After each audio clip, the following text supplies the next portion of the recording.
David Stockdale here, 1-3, from Wycombe Wanderers, and you're listening to The Wycombe Wanderers Show. Welcome along to the latest episode of the Wycombe Wanderers Show. I genuinely haven't. I've forgotten how many we're on to now. 1-3? Yeah, possibly 10. It's more than 7, but 7 is a brilliant number because it's the number of home victories consecutively in a row, and the sun shone on Saturday. It's a record. It's very exciting. It really is, yes. I shouldn't think many clubs can claim that, can they? No. You'll never sing that. 7 home wins and musical instruments are banned. Topical. Well, coming up this hour, we'll be catching up with manager Gareth Ainsworth. We'll be reflecting on that victory over Gillingham. We'll look ahead to the trip to Doncaster. We'll ask Bob, where is Doncaster? We'll also be hearing from... It's not Darlington, because you get those two muddled up. I do. I don't know what it must be, just they both start with D. I imagine they're not close together, are they, geographically or indeed football-y? No. It's like when my son asked me whether West Ham and West Brom was a derby. I liked that. The West Derby. The West Derby. No, they're not very close. Good try, 1 house point. Also, we'll be hearing from former striker Micky Nuttell, and we'll catch up with ex-director Alan Parry. Lots to look forward to. And I know that we said all of that in the run-up to last week's show, but then the musical instrument thing happened and we spoke to Matt Cecil instead, so that's why it's this week and not last week. Sorry, Mickey, and sorry, Alan. Yes, but we'll more than make up for it this week. We will. Because fortunately, by some coincidence, Mickey actually mentions Alan Parry in his clip, saying that he used to get his boots on, as not many directors at many football clubs do, I imagine. Indeed. And Alan Parry said it's to make the players look better. Yes. And now I think we realised why Alan does commentary rather than actually plays. Absolutely. So all that's to come, but first we'll start with that fantastic win against Gillingham, because if I recall correctly, in last week's programme, we were fairly optimistic, I think, weren't we, in sort of predicting 3 points at home again. We were quite optimistic, but then you hear what Gareth has to say, and of course, he was very much, we can't underestimate them, and Steve Evans will get, make sure that they're up for it, which actually, I think, probably proved to be slightly incorrect, because I think they were probably the worst team that we've played so far this year, and you just think, oh dear, but at the same time, we should not let that dismiss our contribution to the game, because we were rather good, I thought. No, definitely. I'm really pleased for Gareth, not the manager, Gareth. Indeed, well, Gareth with an A. Always pleased for Gareth as not well. Gareth with an E. No, because he's doing rather well, isn't he? He is, yeah, indeed. Scoring after 2 minutes. And then Brandon Hanlon, another one, who we said last week is doing rather well and is really doing rather well, putting us 2-0 up. And at that point, if you were like me, you probably were thinking, oh, goodness me, maybe we'll get into double figures this afternoon. Well, that didn't quite happen. But even so, it was still very entertaining. And Gillingham missed a penalty as well. Because there seems something really rare and exciting about scoring so early in a game. Yeah, well, and I think that's the thing, though, isn't it? Is that you score 2 early in a game, and you do then start thinking, oh, I wonder what our record score is. And yes, and that thought, it never comes off. When you think that thought, it never then happens that actually you score lots of goals. So I made the mistake of thinking that. And that once Gillingham got that penalty, I did think, oh, goodness me, why does this keep happening? That actually, we go 2-0 up and then we concede.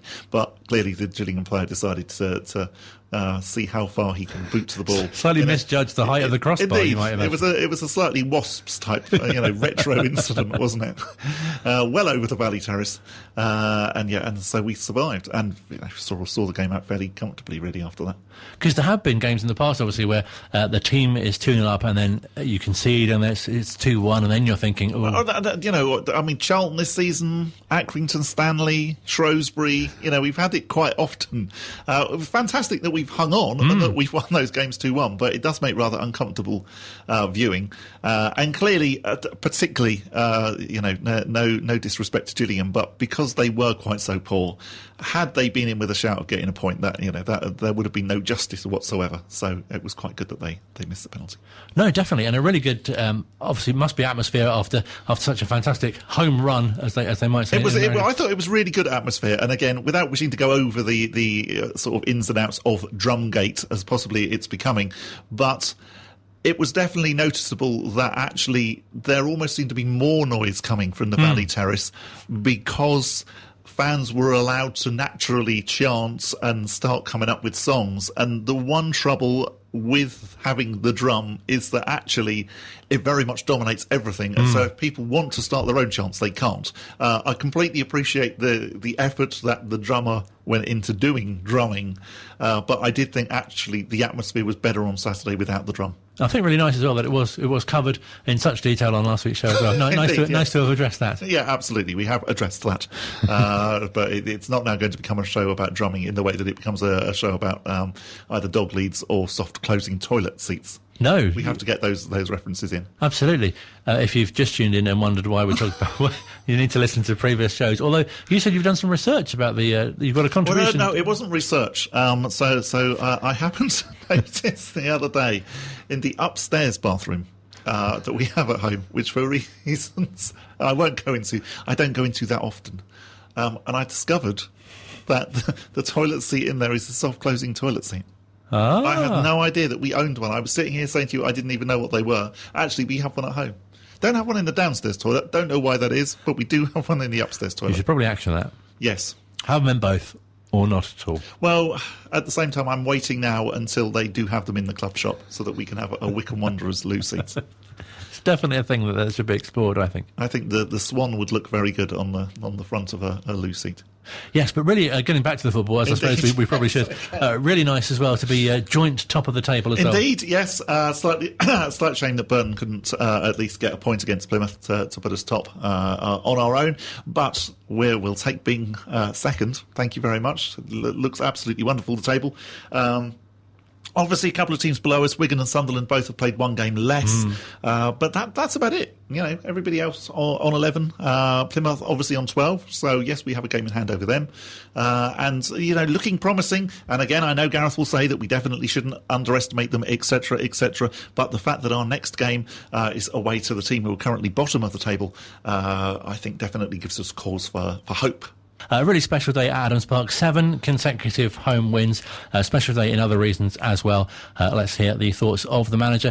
Gareth Ainsworth speaking after the game. We really feel that we have this home advantage at times. You know, I'm not telling you exactly what I say to the boys, but we use this place as a fortress. You know, and yeah, of course, it's you know, teams do get beat at home now and again, but you look at the top teams and you hear these records of not been beat at home for 2 years and things like that. You know, your Liverpools, your Man Cities, and Man Uniteds, and I think that's key to success in a team. So being at home is important to these boys. You know, they always feel, especially this season, that we can achieve at home, and I think that we want to keep Adams Park for once as a real fortress and a real place that's difficult to come to. So I would back us against anyone at home, and I'm looking forward now to the next few games.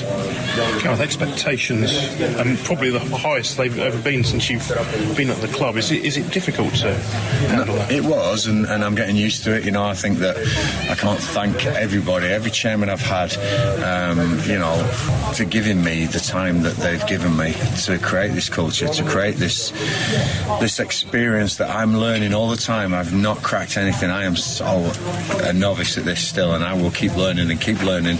And now, like you say, the expectation levels have risen. That's something else to manage. But I firmly believe that we are capable of achieving with the talent we've got and with the players we've got, but we can never ever lose what we had at Torquay that day, and all through those years since then, and building up to this moment.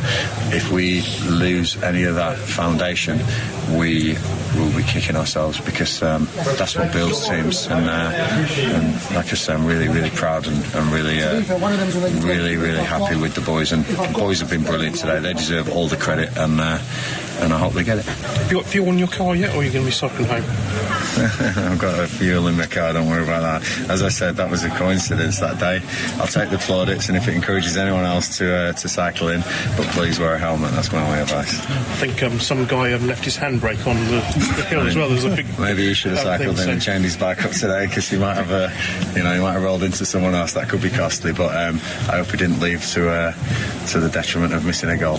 Gareth, one big question about the start to the game today, that intensity that you call for. How deliberate is that? Because you did blow them away. I asked for it. You know, I asked for an intense start, and it's sometimes difficult, because we all will sit back on our laurels sometimes and think we're decent, and it's my job to keep inspiring them to get out there and have a fast start like that. We blew Charlton away in the first few minutes, and Lincoln, and I was similar to that. I wanted that in the vein of that, you know, and I think it's important to tell the lads and show the lads what they're good at rather than what they're bad at sometimes. And we're good pressers. We're very good. We're very structured, we're very organised, and we've got willing runners, and that's really important. So really proud of the start, but proud of the finish. We started the game out really well too. Just a quick word on Naz, who sadly passed away last week. Yeah. I mean, condolences to his family. What are your thoughts? Well, my thoughts are win, lose or draw today.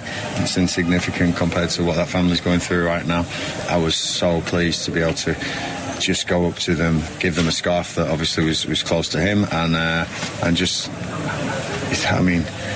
more strength than I've ever got, and I'll say that, publicly, it's an amazing strength that family's showing right now with the loss of the dad and the husband, and if that can go any way in easing their pain, then I hope it does. But there's two strong boys there, and I'm hoping that they'll take solace from that. Their dad would have loved that today. Really nice to hear from Gareth, and also obviously his first thoughts not on the football itself. Yeah, absolutely. I know we say it a lot on this programme, but you realise how well actually Wycombe Wanderers do things such as what they did on Saturday for Naz. Gareth particularly, is such a good ambassador for Wycombe Wanderers. You can't imagine some managers doing what he actually did, going over, speaking to the family. He does it so well as well. We are very, very lucky to have Gareth. We're very, very lucky to have the people that we have looking after and being the custodians of our club. And, once again, as they did with Teresa, as they did with Sandy Durban, they are so good at remembering fans who have passed away. And so many other aspects to the club as well, which people perhaps don't get to hear about. There was a special VIP day that they'd given to Chris, who was a member of Bucks Mines team, and for the work that he does. And it's so fantastic to see on social media that the video of him really enjoying his day out, and really kind of special feeling to be given that just to spend the day at the club. Yeah, and again, great to see that actually that they support the mental health causes, that they've again spoken so well about that in the past, and about the importance of good mental health. And you can just tell by some of the things that Gareth said, and Dobbo as well, that actually it is a very important part of the club. We're not one of those clubs that just pays lip service to these things, that actually, yes, they take the mental well-being of not only the players but the staff, and by association, I think the supporters as well. They take that all very, very seriously, and again, they do it so well. They're not one of these clubs that just sort of maybe puts up a slogan or a banner or something like that, and then thinks, oh well, yeah, we've ticked that box. If Wycombe Wanderers do something, they actually put their heart and soul into it. Again, I know I think I said it last week with regards to the musical instrument issue, but the fact that that's the only one of the few things that actually people are debating on at the moment just shows you what a good place we're in. No, definitely. And the club, it sounds corny to say it, but the club really does sound like a family, and treats everyone connected to it in that way as well. And obviously our thoughts with Naz's family as well. And also to Len Worley as well, who, of course, is a former legendary player of the club, someone that we've spoken to previously on the programme as well. Unfortunately suffered a heart attack and is recovering, so wish you a speedy recovery. And great to hear that Gareth picked up the phone as well to speak to him too. Indeed, yeah, absolutely. And, that was good to hear as well from Len's point of view, because obviously, he's doing okay if he's, able to take phone calls from Gareth Ainsworth, but we wish him all the very best, because it was great to hear from him when he spoke to us in the last season of the Wycombe Wanderers. Absolutely. So. And another really good news this week, fantastic to see Nick Freeman getting a new contract. Yes, yeah, absolutely. Really, really good. Obviously been injured, and again, long-term injury. Some clubs probably they would have said, right, okay, cheerio, but no, he's been rewarded with a new contract, and would be great to see him back in the squad hopefully very soon. A really good boost actually if you're out with a long-term injury and then you get news like that. It must really sort of spur you on. Yeah, particularly I think probably when you're a lower league player and you must worry a little bit, and particularly the time that he's been injured, obviously, during the closed season, where you might be thinking, well, are they going to say, okay, sorry, cheerio? But no, we've stuck with him, and it'll be great to see him back. And nice of Gareth as well to comment on, what a great part he's played in this 5-year journey from League 2 to the Championship as well. Yeah, he's been one of those really, really consistent players as well. You know what you're going to get when he comes on. He doesn't often start, but he often comes off the bench. Really, really good addition to the squad. And definitely one of those slightly unsung heroes. And as you say, hopefully it won't be too long before we see him back in action. Let's hear it from Nick now. Gutted that I'm not playing and that I'm injured long term, but also buzzing that been able to get a 1 year extension. And I'm so grateful to Rob, Pete, Gaffer, who I've been fortunate enough to get that from them, and they've been kind enough to do that for me. Let's go back a year then. You've been part of this journey from, really the bottom end of League Two up into the Championship. You must have been so proud as a player to have reached that level with your teammates around you, knowing what a big part you played in getting there. Oh yeah, that was amazing. Probably that Wembley day was probably like one of the best nights of my life. Like to start here like 5 years ago with all these lads, and we've got to the Championship, considering we were Little Wycombe at the time, was just like a dream come true. Like we just defied all odds, and it was just the best. Let's talk about the injury, because obviously a real hammer blow, and I guess you've been here a long time. You've seen players, you're very close to Darius Charles, who themselves have gone through long injuries in their careers, and does that kind of experience from those teammates around you help kind of get to grips with the situation? Yeah, lucky enough, I've had a lot of people to talk to at the club who have been through that kind of injury, so they've been supportive with me and let me know how it's going to go and what I need to expect from it, and it's been easier than it should have been, and I've been lucky. Like there's nowhere else I would have had this injury than to be at Wycombe with such a great squad, such a great changing room staff who've just been there for me right from the start, and like I'm honestly flattered by it. And the light at the end of the tunnel now is that extra year you've got on your contract, knowing that you'll be able to come back, get yourself fully fit and really show what you can do again. Yeah, it takes that weight off my shoulders. There's one less worry off my shoulders. I can now just focus on my rehab and get back to playing as soon as I can. So I'm just really happy and grateful that they've done that for me, and I'm buzzing to be here. And I know you'd love to be out there on the pitch, but in your absence, the boys are doing an incredible job, aren't they? What a start to the season it's been. I expected that, I'll be honest. Like the squad we've got now is probably the best I've seen it since I've been here. We've got literally everything you need in a squad to go where we want to go to, and yeah, there's no surprise on how good we're doing at the minute.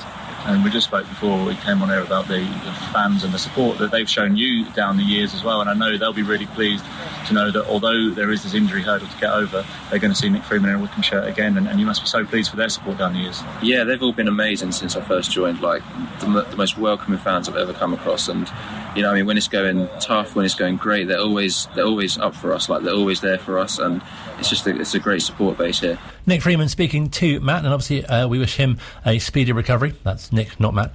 I don't think Matt needs a speedy recovery, but if he does, we wish him one as well. Next part of the Wycombe Wanderers show, we'll be hearing from Micky Nuttell, former forward. We'll catch up with Alan Parry a bit later on, and hear more from Gareth Ainsworth here at Wycombe Sound. Online, on Radio Player, and on 106.6 FM. This is Wycombe Sound. Continuing our series of chats with former players, with big thanks to the Wycombe Wanderers Ex-Players Association. We've been catching up with a number of top names of late. I can tell you that on next week's show we'll be chatting to former player Steve Thompson, which if you were listening last week you'll hear then I did say that for this week. But that's next week. This week, which was due to be last week, we've been speaking to Micky Nuttell, the forward who you might remember from the early 80s. Got lots of goals, and is a fantastic guy to chat to. Was Boston as well, and as you'll hear, has had a sort of up and down career, but fantastic to speak to him. And I've been catching up with him to find out how he became a Wycombe Wanderers player. I think it came about all of a sudden, really. I think there was, I'm trying to think of his name, Nikki Evans. He was at Wycombe, good striker. I don't know if he had a little fallout with Martin O'Neill, and I think they sold him.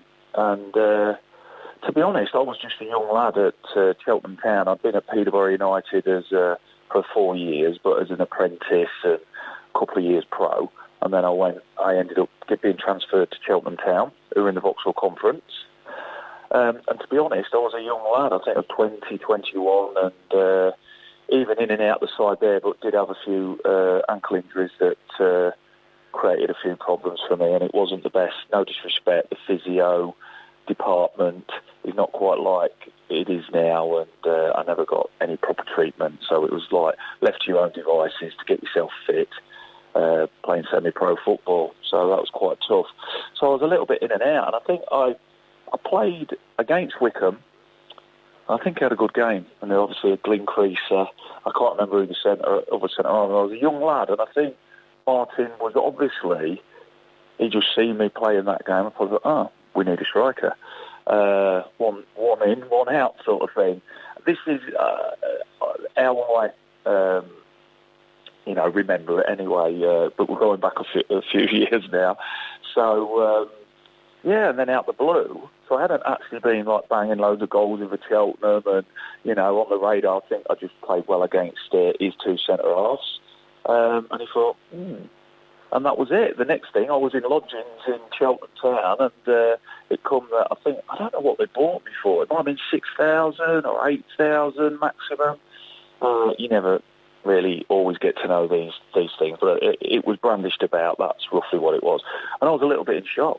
Wow, Wycombe, you know, a top conference side compared to probably Cheltenham. It was just a bolt out the blue. And next thing I know, Martin O'Neill's in my landlady's kitchen eating cheese and onion sandwiches and was signing these forms, and before you know it, I'm a Wycombe Wanderers player. So it was a quick turnaround, and even things like getting to Wycombe from where I was, because I'd had a car with the club, because I was their commercial manager at Cheltenham, and obviously that got taken off, and it's like trying to sort all them issues out just to get training for the first month or so was difficult, but then we settled into it. So that's really how it came about, and all of a sudden, you know, you're at a good club like Wycombe, and you can see the difference from like a Cheltenham to a Wycombe Wanderers, you know, where they were definitely going to go places. So you mentioned it was a while ago. I think it's pretty much about 30 years ago. Does it feel like a long time ago? It does actually, but then again, you still speak to the boys on a group chat, all them lads from that era, and we met in London a few times, obviously with the COVID stuff that we haven't been able to do it, so we're a little bit frustrated. But we all keep in contact with, you know, lots of laughs and jokes flying about as we are on these group chats, and it's just good to... Well, when I did it for the first time, because I never really went back for anything. I know the lads, obviously, they went on to play at Wembley and all what they did, get into league football, but I didn't last that long, if you know what I mean, at Wycombe, and they definitely never see the best of me, and I was very young. And then I had a Keith Scott who obviously ended up playing in the Premiership for Swindon that I was competing with. So it was a difficult chore, but, well, not a chore, it was a pleasure. But to have even said I was there probably, 18 months it's still a big part of my career and the learning curve. You know, people like Martin O'Neill, and when he used to bring John Robertson into the dressing room just to sit there, and I don't know whether it was to frighten you or to inspire you, but I'm sure it was inspiration, especially for people like Steve Guppy and that. And just to remember that, and then to talk to people about it, of what you actually did, even though it was only a non-league career, it's still a feather in your cap, I think, just to say that you've had them experiences. When a lad like Scotty, you know, and then ends up playing for Swindon in the Premiership, you realise that at least someone who took your place, you know, he went on to do something. It wasn't any old body, you know, and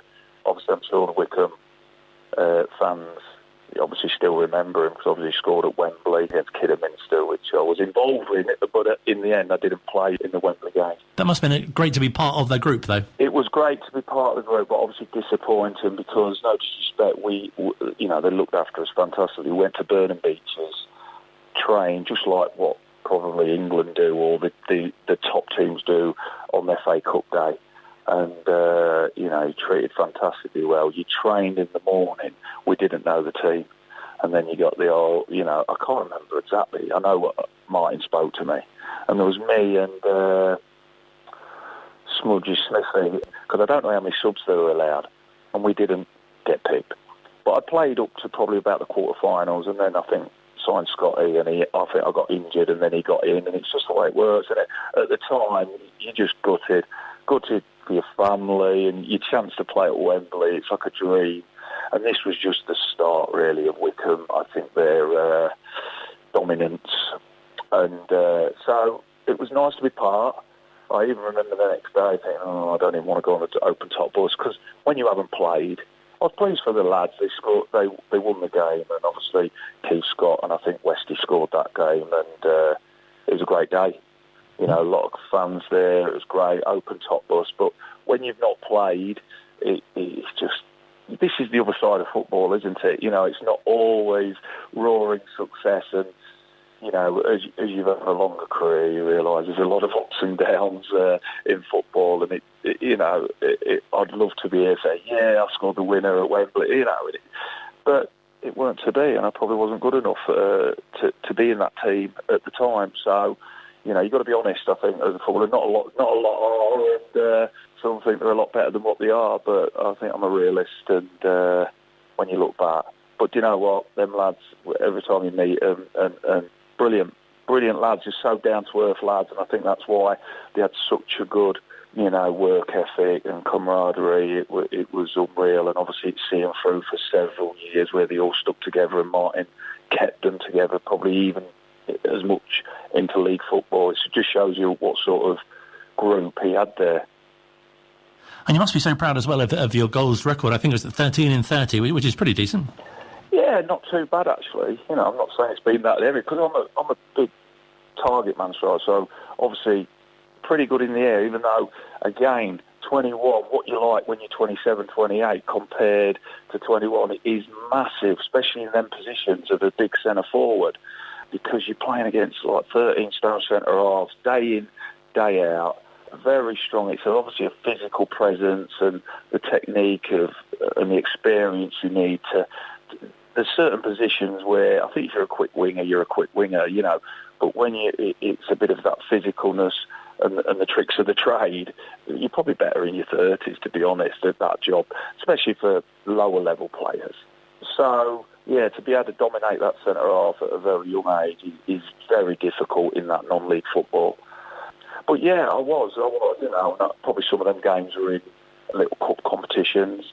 But I remember the start of the next season, Keith was, he had, and I'd already spoken to Mike, I said, look, if I can't get in, because I was living in Boston, and at one stage I was travelling, and it's like about 130 miles, and, you know, you're a non-league footballer doing a 260-mile round trip, and if you're not playing, it can get you down, and I'm not saying it did, and I went back that next season with gusto, really, and I ended up starting because I think Scotty had his appendix out.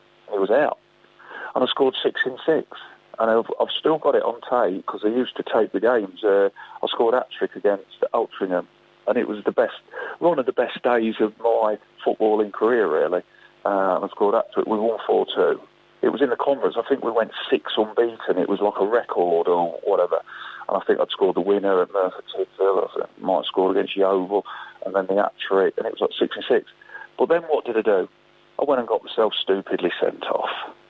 And when you get sent off, and Martin O'Neill's the manager, and it's probably the first half, and you're in that shower waiting for the lads to come in, and then you hear, you know, what a prat you are. It turned from everything going brilliantly that season, it couldn't have gone any better, to it's probably the worst. It felt like the worst day of your life. The wrath of Martin when that happens, and then I think the lads still got a draw, but you get fined 2 weeks' wages, and you know, no bones about it. You know what you've done wrong. So, and then I think from then on, Scotty got fit.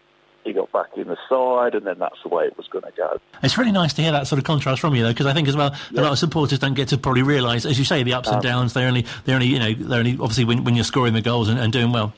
Oh, definitely. I've been with other teams. I've got to the semi-final of the FA Trophy, and I would have played in them teams because I was not the main man, but you know, you was older, more experienced, and I was playing, and then we got beat in the 2 legs, and again, it's just so close but so far. I've won a few leagues with other clubs and things like that. That's been a real good feeling. But, you know, regarding the Wycombe, it was the start of what I'd class, not that I'm an expert on Wycombe Wanderers, the history of Wycombe Wanderers, but that group, and it was just great to see them all do so well, and obviously see the likes of Steve Guppy, who I used to live with, actually, because the chairman, he had a bungalow, and there was myself, Andy Kerr, Steve Guppy, and players like that, and they're like 18, he's 18, I'm probably 21 or he's 19, and nervous all the time, having your pasta on the Friday night and, you know, out the tin, you meat out the tin. And when you think now how players get looked after and things and what we were doing, I was sleeping on a mattress in one of the rooms before games and things like that because my travelling was too far at some times, or I'll stay over for a couple of nights. Obviously that creates that camaraderie as well. All good lads who go out together night on a night out, and then obviously you're training and playing. But what I will say is, like, little things of what I tell the people, like, we never did any proper training. We just had a game. We just had a game across the pitch, and Alan Parry would come and take part with his boots on. He weren't the best, by the way, but we'd had a laugh. And then Martin would come on his trainers. He'd be slipping. He'd be sliding all over. And he'd get involved 10 minutes, and then he'd go in. We never did set pieces. We never did hardly any running. It was fantastic, really. And I think, obviously, that's where, when you listen, I'm sure the lads know Martin 10 times better than me, because I know he's still in contact with a lot of them, because obviously they were an important group of lads in his career. It was good that them lads, I think, you know, I don't know how many of them actually got that chance to probably play league football, and I bet there was a fair few of them that were in that team that I was in. So it just shows you the quality, you know, Davy Carroll, people like that, and I think Matty Crossley, Green Creaser, etc. But I had a move. Again, they made money on me, so at least I wasn't, you know what I mean? I think they sold me for $14,000 to Boston United, but that was my hometown club. It's where I'm from. So when they come calling, I'd scored 6 in 6, so I was getting a bit of news early on in the season. And I think Martin had made that decision that Keith Scott was going to be his number one striker. And he's a big lad like myself. And obviously, you know, he made a wise decision. And obviously, it was an easy decision, I presume. And I don't like putting myself down, but it's a fact. And he proved, you know, from scoring a lot of goals, etc., and going higher, that it was fully deserved. So sometimes you just got to go, well, that's football. Move on, get some more experience. But that ground in there, it was just something you carry forever, you know, in a non-league career. It's like, I would say, I love playing for my hometown club, Boston United. I won a league with them, a league title, etc. And I played for Rushden Diamonds, who was quite a big, we were at one stage like the Man United of that lower level football, really, because of all the money that Max Griggs had put into, the Dr. Martin's Airwear guy had put into the club. But, you know, I would say Wycombe is the best club I played for, with the best players, the backroom staff and everybody that were there. Do you know what I mean? Obviously, they went on to do better things when I wasn't there. And it was just good to see. I loved seeing the boys and winning, you know, championships. And, yeah, brilliant. And I'm sure fans will be keen to know what you're doing these days. Well, it has been a roller coaster, what I'm actually doing now. I did lose my wife at 35 years old, and I brought up my son. He was 8 at the time. My wife died in a car accident, so it was just an horrendous time, to be honest, obviously. And it still feels like yesterday. And my son's still living with me now. He's 26. I brought him up sort of on my own, as you do, obviously with family around me. So it was horrendous. And to be honest, I give up work as well. I was in a not a bad situation. I'd built a few houses, if you know what I mean. I used to self-build. I couldn't do the building, but I used to sort of project it thing. But in Lincolnshire, it's very cheap for property. It was, at the time when I started, it was you know, very cheap for land, etc., compared to probably down in Wycombe and all that area. Yeah, it's very, where I live, it was a fair bit cheaper back in them days. So I got myself in a little bit of a decent position, and but I gave up work virtually for 8 years to look after my son. And when I was looking for something to do, I've set up an exterior cleaning business, and my son works with me. So we're a little bit of a team. It's called Elite Exterior Cleaning Specialist. I'm my own boss, and I can start when I want, finish when I want, and have a day off when I want. So it's quite nice, actually. I've done some football coaching as well. I was coaching at Boss United Academy and the youth team, and etc. and I probably could have been involved in some lower league football coaching. I've had little bits. I do like striker training. I love coaching young lads. I'm not saying I was a specialist in scoring goal, but I love anything in and around the penalty box, working with strikers. Everybody loves it in the back of the net. You know, kids will never get bored of it. There's so many things you can do. And I did actually have a little striker school, and I just haven't pushed it. And but now Boston United have just built a brand new stadium and a new 4G pitch, so it's going to give us an opportunity to probably start that up again with some decent facilities about. Really pleased to hear from Micky Nuttell, and as mentioned, Steve Thompson will be on the show next week. Online, on Radio Player, and on 106.6 FM. This is Wycombe Sound. Still to come, and the final part of the Wycombe Wanderers Show. It's the final part already. We'll be hearing from manager Gareth Ainsworth, who caught up with a little earlier on today, looking ahead to the Doncaster game and finding out the feeling on the training ground this week after that fantastic run of 7 league wins at home, which culminated in that victory over Gillingham on Saturday. That's come up a little later on. We'll be giving you a bit of a sort of news, if that's the right word, on how Wycombe Wanderers women are getting on as well. But first, I've also been catching up with club director, or former club director I should say, Alan Parry, who had a long association with Wycombe Wanderers and still obviously a big supporter of the club, but been finding out how he first started following Wycombe Wanderers, which was a long time ago. It was January 1975. I was a sort of junior sports reporter at BBC Radio in London, having recently moved down from Radio Merseyside. I was born and grew up in Liverpool, and they assigned me an FA Cup third-round match between Wycombe Wanderers and Middlesbrough. And I have to be honest and say I had never heard of Wycombe Wanderers. I had no idea where the town of High Wycombe was on the map. I had to check that with a colleague. Anyway, off I went to the old ground in the town centre, Lokes Park, and this was a famous FA Cup tie in the club's history. It was a really eventful cup tie, which I had to report on for BBC Radio Sports Report, famous programme that began at 5 o'clock every Saturday afternoon. And I got such a warm welcome from everyone at the club. I thought to myself, you know, this is a club I'd like to get involved with. I was living quite locally at the time. Brian Lee was the Wycombe manager, iconic figure in the club's history, and he said, well, you know, when you're not working, feel free to come along, join us in the boardroom, enjoy our hospitality, which I did. And it all sort of grew from there, really, eventually becoming a club director for some 20-odd years. And it's been a really big part of my life. And, you know, I love the club from top to bottom.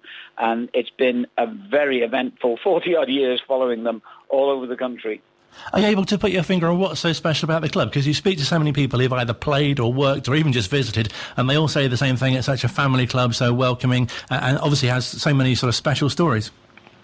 I think humility is a word that always comes to mind. There are certain clubs in the division that Wycombe are now in League One. Dare I mention the likes of Sunderland and even Portsmouth, who, because of their distinguished history in the Football League and indeed in the Premier League, have this sense of entitlement, if you like. Wycombe coming from a much more humble background from non-league days, and they were, as I mentioned, an Isthmian League club when they took on Middlesbrough, and very nearly beat them, by the way, went out to a late goal in the replay up at Ayresome Park, Middlesbrough's ground in those days. So, you know, no one has this feeling of we are bigger than this, we are better than this.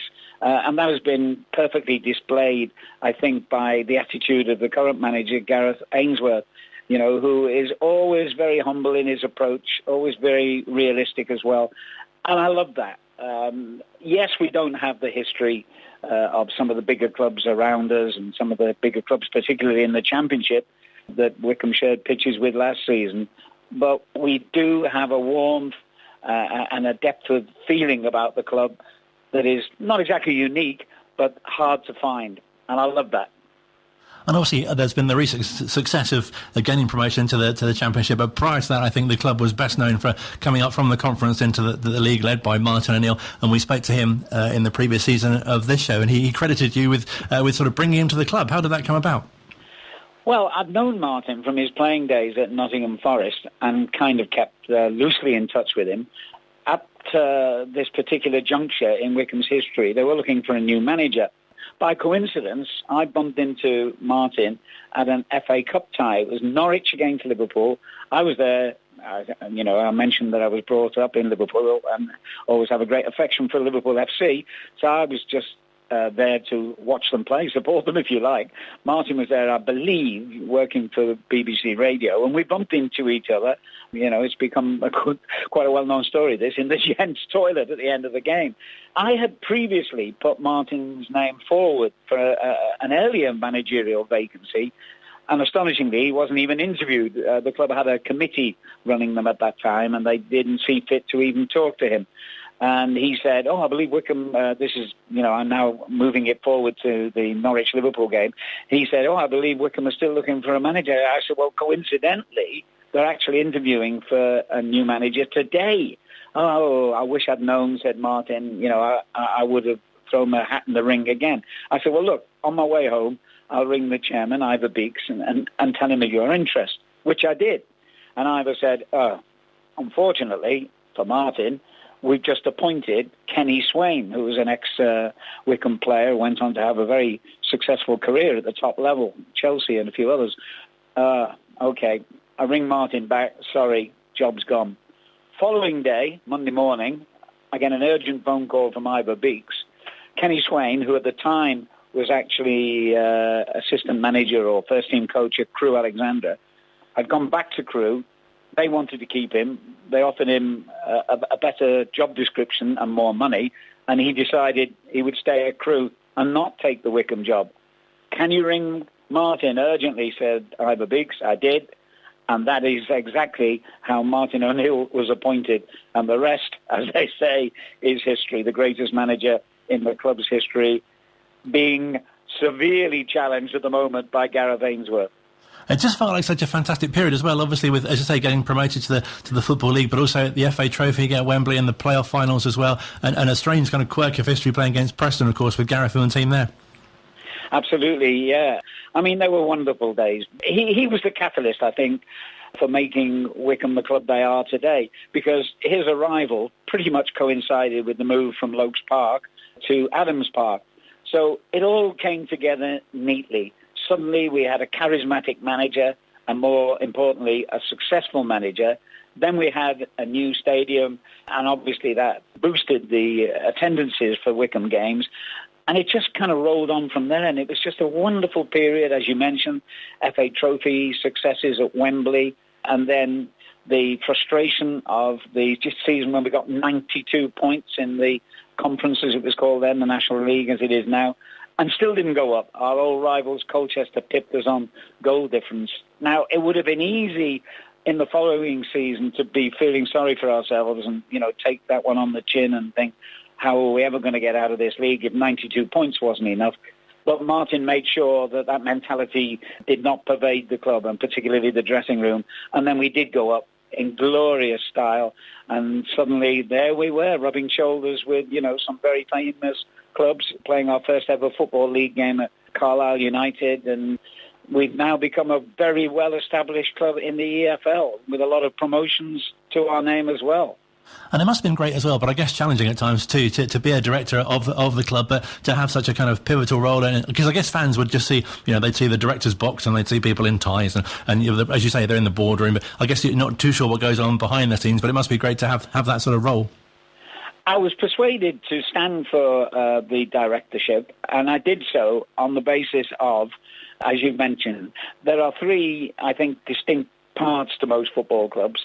There's the fans, obviously, the players, and the boardroom.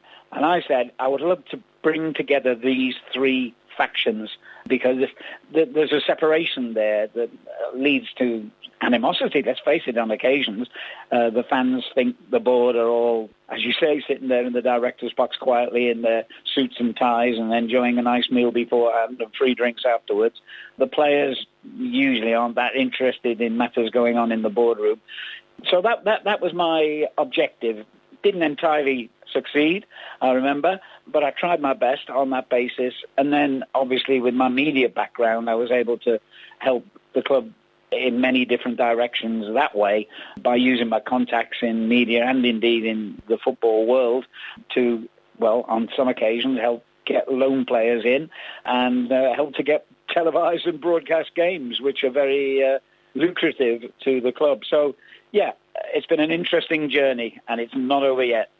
Must be really nice as well to reflect on the different managers, because we seem to have been so lucky in the calibre of manager that have been able to attract to the club.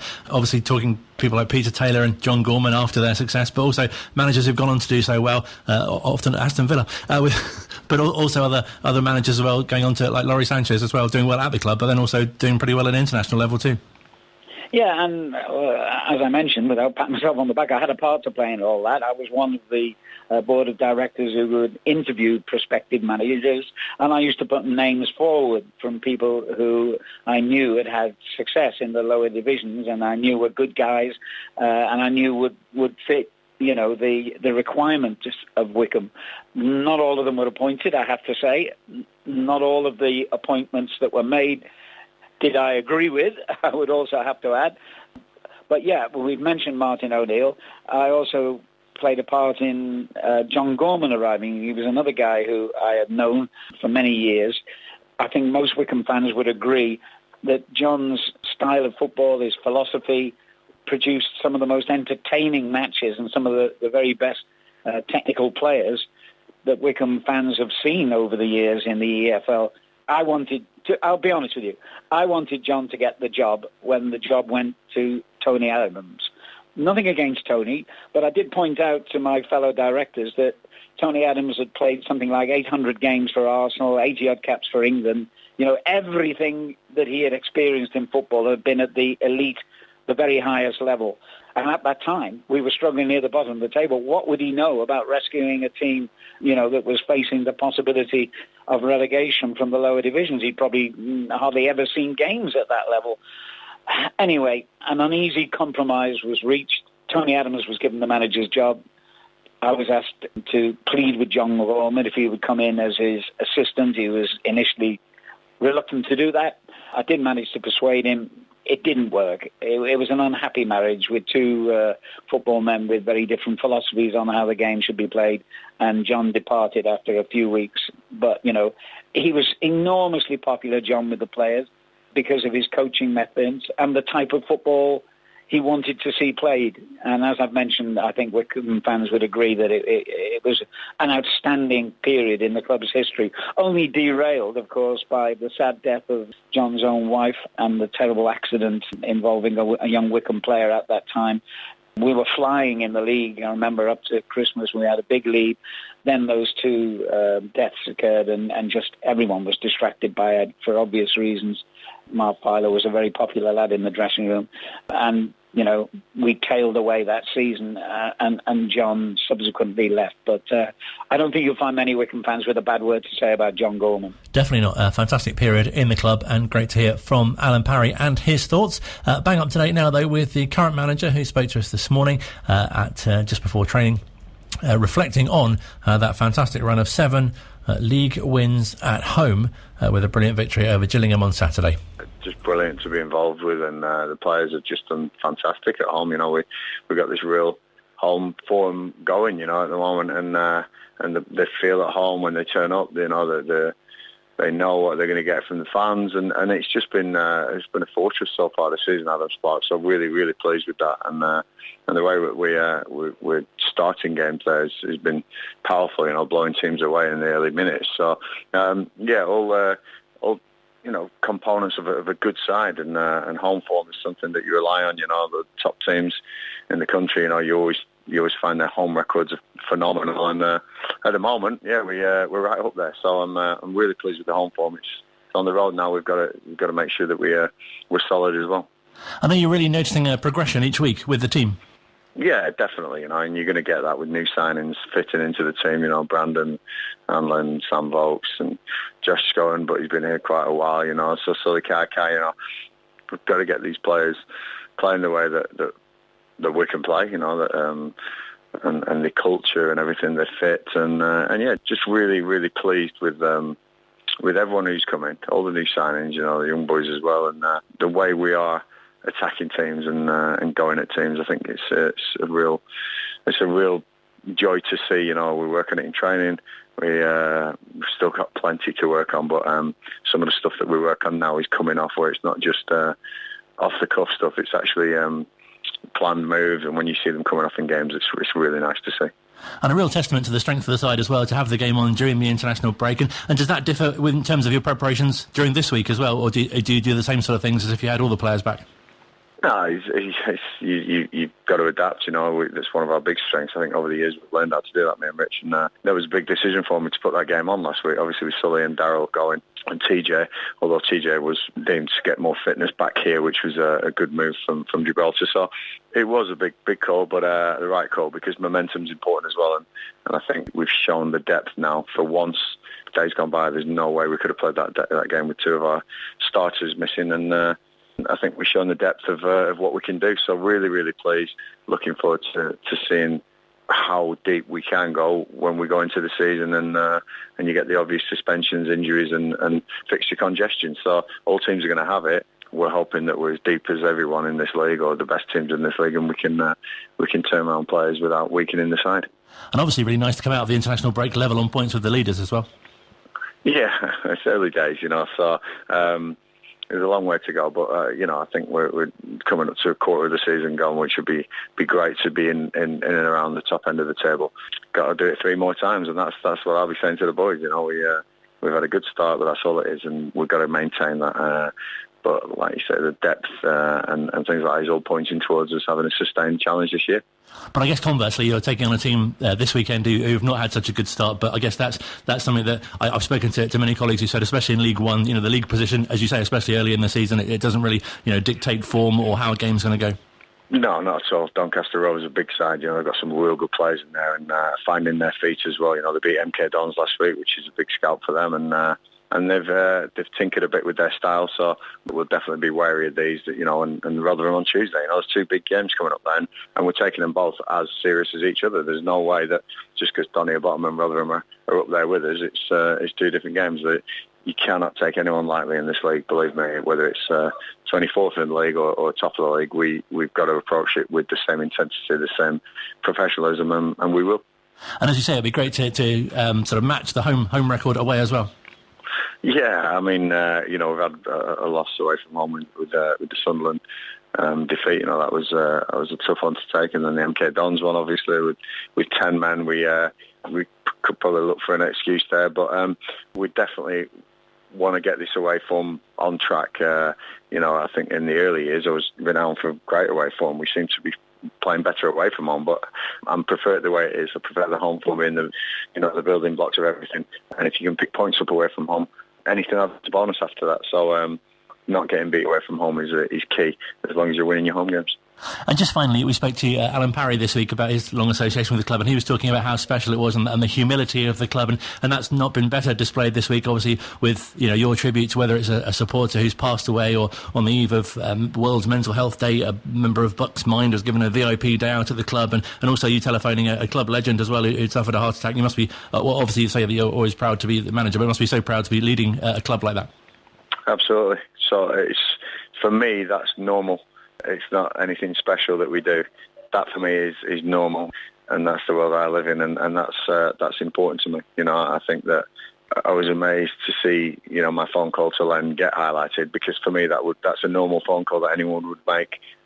Maybe, you know, in the days we live in, things get lost a little bit, and things become more special than they should be. But I will run this club the way I feel, the way my values are, and if it's the right thing and we're getting praise for it, then brilliant. But for me, that's how it should be anyway. It's not an extra special effort, you know, and that's Wycombe through and through. I think as long as we can keep these values that the club has got and we've worked on for so long, we'll be in good stead, win, lose or draw. And as you rightly said, I'm very proud to be the head name at this club, but believe me, everyone plays their part. It's not just me, and that's Wycombe Wanderers. And you still get to fit in a game yourself on a Sunday? I do, yeah. I'm still sore today, and it's Thursday, so I don't know if I'll be playing this Sunday.